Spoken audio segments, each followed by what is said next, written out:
ராமு பாபுவும் மிக நெருக்கமான நண்பர்கள். எங்கு சென்றாலும் இந்த இருவரும் சேர்ந்துதான் செல்வார்கள்.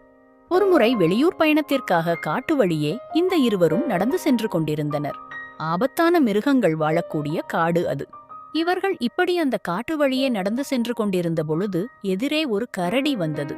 இதனால் பயந்து போன நண்பர்கள் இருவரும் என்ன செய்வது என்று தெரியாது திகைத்து நின்றனர்.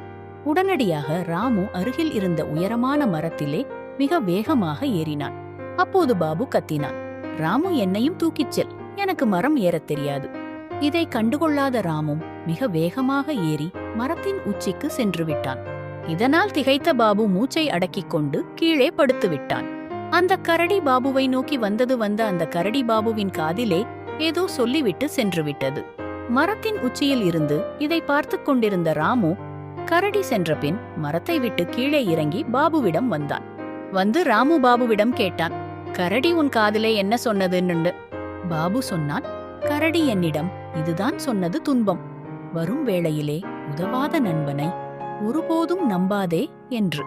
அடுத்து ராமு ஏதோ சொல்ல வாய் திறக்க பாபு தனியாக நடக்கத் துவங்கினான்.